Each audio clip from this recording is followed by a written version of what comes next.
हनुमान जी यहाँ से पाताल में गए, पाताल में यहीं पर युद्ध विश्राम कर। हेलो फ्रेंड्स, एक और नई वीडियो में आपका स्वागत है।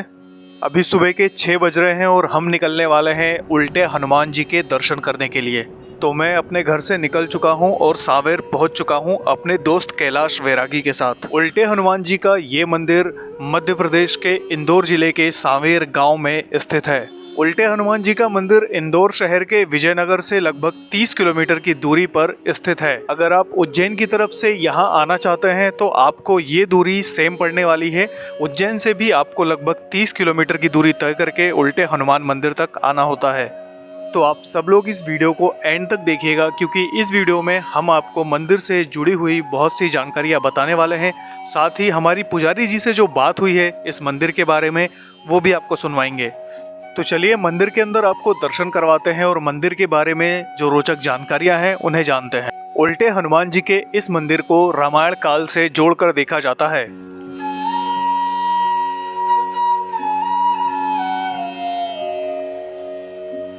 ऐसा बताया जाता है कि त्रेता युग में जब राम और रावण का युद्ध चल रहा था, उस समय रावण ने अपने भाई अहिरावण से कहकर प्रभु राम और लक्ष्मण जी का हरण करवा लिया।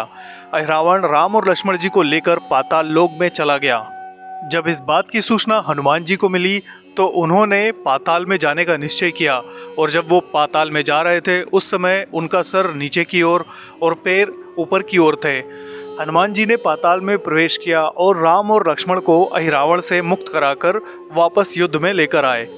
ऐसी मान्यता है कि हनुमान जी ने पाताल लोक में जाने के लिए जल में छलांग लगाई थी।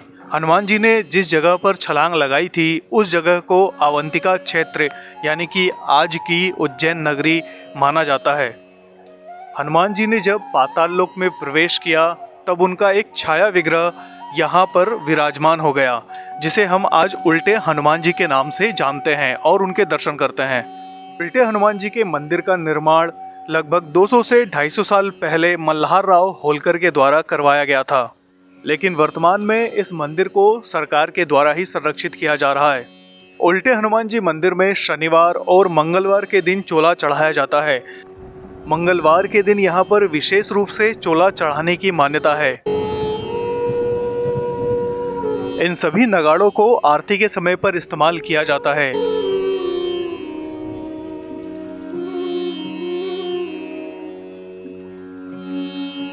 उल्टे हनुमान जी मंदिर में भक्त अपनी मनोकामना पूर्ति के लिए मंदिर के अंदर उल्टे स्वास्तिक बनाते हैं।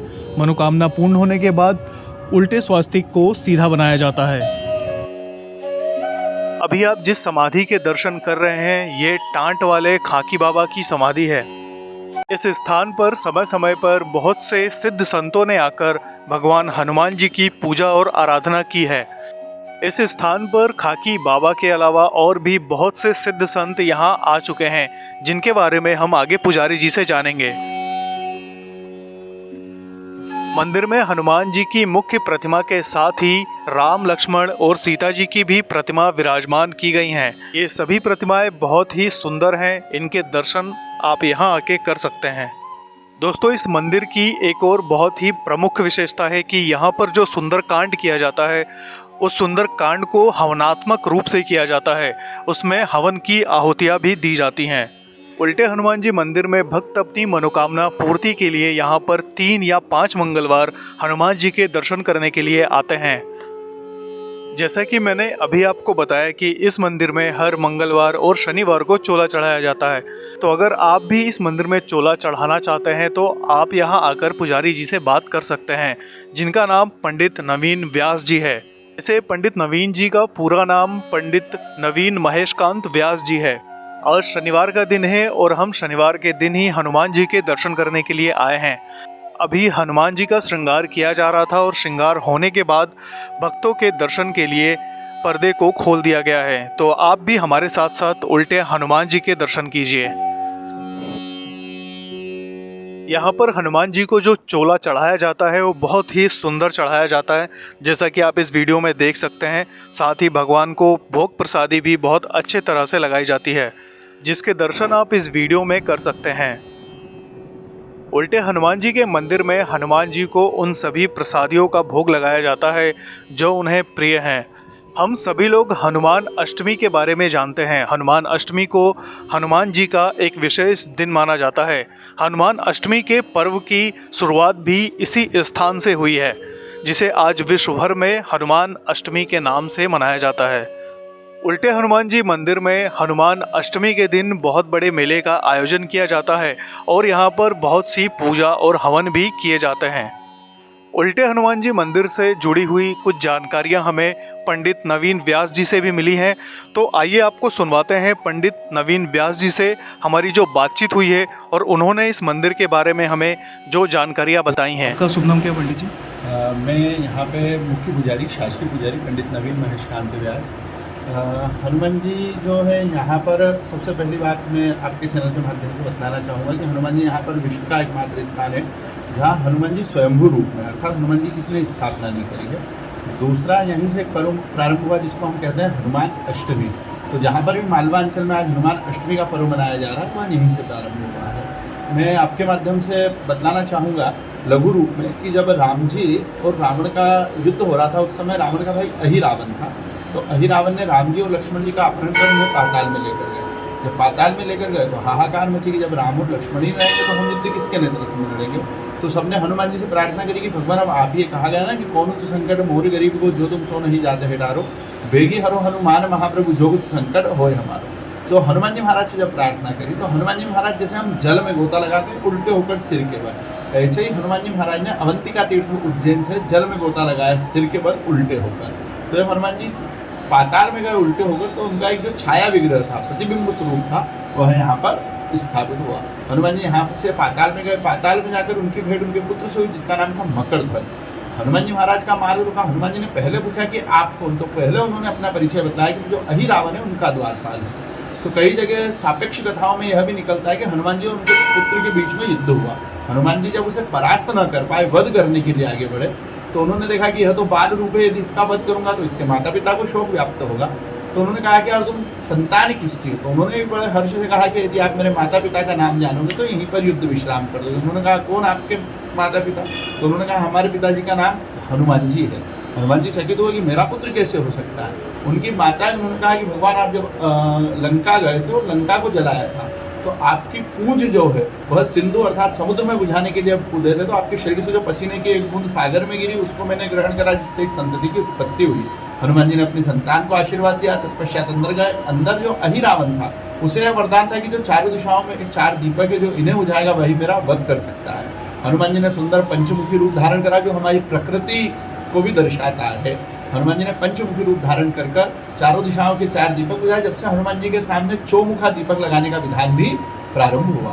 हनुमान जी ने अहिरावण का वध करा। तुलसी बाबा ने सुंदर लाइन लिखी कि अहिरावण की भुजा उखाड़े, वही अहिरावण का वध करा। पुनः राम जी और लक्ष्मण जी को अपने कंधे पर बिठाया और जहाँ हरि की नगरी है जिसको हम भेड़ द्वारका कहते हैं, हनुमान जी का पुनः जो है प्रागट्य वहां से हुआ। तो वहां पर एक सुंदर स्थान बना जिसे हम दांडी हनुमान के नाम से जानते हैं। तो हनुमान जी गए किसकी नगरी से? हर अर्थात भगवान महाकालेश्वर की नगरी से गए और निकले किसकी नगरी से? हरि की नगरी से। तो भगवान ने हरिहर मिलन दोनों कर दिया। और हनुमान जी जब उल्टे होकर पाताल में जैसे ही गए तो उज्जैन वासियों को पूर्ण विश्वास था कि अब हनुमान जी की विजय सुनिश्चित है। तो जब से उज्जैन वासियों ने एक पर्व मनाना प्रारंभ करा जिसको हम बोलते हैं हनुमान अष्टमी। हनुमान अष्टमी इसके अलावा और कहीं नहीं मनाई जाती थी। अब कुछ विगत वर्षों से जो है मालवा अंचल में प्रसिद्ध होने लगी है। तो हनुमान अष्टमी जो हनुमान जी के विजय दिवस के रूप में जो है यहाँ पर मनाई जाती है। हनुमान अष्टमी जो उसका प्रादुर्भाव यहीं से हुआ है। हनुमान जी यदि देखा जाए तो यहाँ पर जो है अवंतिका तीर्थ में विद्यमान है। लौकिक दृष्टि से देखा जाए तो यह इंदौर जिले में है, परंतु पौराणिक और भौगोलिक दृष्टि से देखा जाए तो यह एक नदी है जिसका नाम है क्षाता। तो क्षाता जिसको अभी लौकिक रूप में खान नदी कहा जाता है, परंतु इसका पौराणिक नाम क्षाता है। तो क्षाता के तट पर हनुमान जी यहाँ पर एक विशेष मुद्रा में स्कंद पुराण के अवंतिका खंड में भी इसका उल्लेख निकलता है। तो हनुमान जी जो है इस क्षाता के तट पर एक विचित्र मुद्रा में ऐसे बैठे हैं जो कहीं पर भी दर्शित होने के लिए आपको नहीं दिखेंगे। तो हनुमान जी यहाँ पर स्वयंभू रूप में विश्व का एकमात्र स्थान है और हनुमान अष्टमी जो है उसका प्रादुर्भाव यहीं से हुआ है। जय श्री राम, जय हनुमान। देखिए हनुमान जी महाराज तो वैसे जब हनुमान जी महाराज को दर्शन देना होते हैं तो वह भक्तों को दर्शन प्रदान करते थे। भावे न विद्यते देवता, पर कहा न कहा किसी मंदिर की जो चैतन्यता है वह भगवान के ऊपर ही होती है और उनकी सेवक जो सेवा करने वाले हैं उनके ऊपर। यह मंदिर जो है पूर्व में नगर में जो था, एक बहुत कम लोग यहाँ पर आते थे और हनुमान जी महाराज को जानते थे, विरले ही कुछ व्यक्ति आते थे। पर पूर्व जो मुख्यमंत्री जी हुए हैं शिवराज जी चौहान, उनके पिताजी की यहाँ पर आसक्ति थी और शासकीय जो व्यवस्था थे उनके कुछ जो सदस्य थे उन्होंने यहाँ पर मंदिर पर आकर दर्शन करे, फिर धीरे धीरे यहाँ पर जो है स्थानीय लोगों को, और आज यह है कि स्थानीय मध्य प्रदेश, भारत, अभी तो बाहर से भी व्यक्ति यहाँ पर दर्शन करने के लिए आते हैं। तो मुख्यतः यदि कहेंगे तो पूर्व जो है मुख्यमंत्री महोदय और उनके पिताजी भी यहाँ पर आते थे। शिवराज सिंह जी चौहान के पिताजी की आस्था काफ़ी रही है इस मंदिर से, और कई ऐसे जो हैं जिनकी हनुमान जी महाराज ने मनोकामना सिद्ध करी। तो फिर शासन ने इस मंदिर का जो है जीर्णोद्धार करवाया। यह शासकीय मंदिर होने के कारण यहाँ पर जीर्णोद्धार शासन के द्वारा करवा कर जो है यह मंदिर धीरे धीरे जो है भक्तों के बीच में प्रचलित हुआ। देखिए, वैसे तो हनुमान जी महाराज जो है अत्र तत्र सर्वत्र है, परंतु हनुमान जी महाराज की यहाँ पर एक विशेष व्यवस्था है कि हनुमान जी महाराज विजय प्राप्ति का मुख्य स्थान है यहाँ। यदि हमें कोई भी, क्योंकि यहाँ पर हनुमान जी विजय प्राप्ति के लिए यहीं से गए थे, तो हम चाहे किसी भी क्षेत्र में हो तो विजय प्राप्ति के लिए यहाँ पर 5 मंगलवार जो है लगातार आइए। और सब जगह जो है सुंदरकांड जो है वह संगीतमय होता है, परंतु यहाँ पर जो सुंदरकांड है वह हवनात्मक रूप से किया जाता है। पूरा सुंदरकांड जो है वह हवन के माध्यम से किया जाता है। और भगवान की जो प्रिय वस्तु है, जैसे भगवान को रोट प्रिय है, भगवान को फल प्रिय है, तो वह वस्तुएं जो है हवन के माध्यम से भगवान को अर्पित की जाती है। और यहाँ पर कई ऐसी चमत्कार हुए हैं जिसको हम हमारे अनुभव से, जो हमारे स्वयं के लिए शाब्दिक रूप में हम उसको बखान नहीं कर सकते हैं। पर अभी जैसे कुछ ही दिन पहले एक इंदौर में एक दीदी थे, डॉक्टरों ने उन्हें जवाब दे दिया था कि आप जो है, तो यहीं पर एक भगत आते हैं अंकित जी करके, तो उनकी आस्था हनुमान जी महाराज में थी, वह बैठे, उन्होंने पाठ करा, हमने पाठ करा, तो डॉक्टरों ने जवाब दे दिया था कि दीदी अब आप जो है स्वस्थ नहीं हो सकते। तो आज भी वो इस मंदिर में दर्शन करने के लिए आते हैं। हम जब बतलाते तो हमारे रोंगटे खड़े हो जाते हैं। वह एक दिख भी रहा हमारे लिए एक बहुत बड़ा चमत्कार है। दूसरे हमारे गृहस्थ जीवन में भी हनुमान जी महाराज ने कई हमें अनुभव प्रदान करे हैं। फिर दूसरा एक भगत थे, दिल्ली के थे, वह भी इंदौर के ही थे, तो उनका बालक जो है वह यहीं पर बैठ के हनुमान चालीसा का पाठ कर रहे थे। और एकाएक क्या हुआ कि उनका बच्चा 2 महीने से उसे घर का एड्रेस नहीं मिल रहा था, और इंजीनियर कर रखा लड़का, और वह दिल्ली में उधर उधर भटक रहा था। वह यहीं पर बैठे, भगवान हनुमान जी महाराज की कृपा हुई, उसको स्मरण आया। उसके पास वाले से उन्होंने कहा कि भैया मैं इंदौर का रहने वाला हूँ। उन्होंने उनके पिताजी को फ़ोन लगाया, और उनके पिताजी यहीं पर मंदिर बैठे हुए थे, और यहीं पर उनको फ़ोन आकर प्राप्त हुआ। तो उनकी तरफ से ही भगवान हनुमान जी महाराज की सेवा करी। तो ऐसे जैसे हरि अनंत कथा अनंता, ऐसे ही भगवान के कई जो है वह चमत्कार है, कई कृपा है, यह शब्दों में हम बखान नहीं कर सकते हैं। जय श्री राम। यहाँ पर पूर्व में एक संत हुआ करते थे जिनका नाम खाकी बुआ है। यह सिंहस्थ के समय में महात्माओं का एक मुख्य स्थान हुआ करता था। सिंहस्थ के समय में महात्मा यहाँ पर रुका करते थे। तो पूरे सावेर में 4 महात्मा मुख्य थे, एक खाकी बुआ, एक टाट वाले, एक कामली वाले बाबा और एक सन्यासी।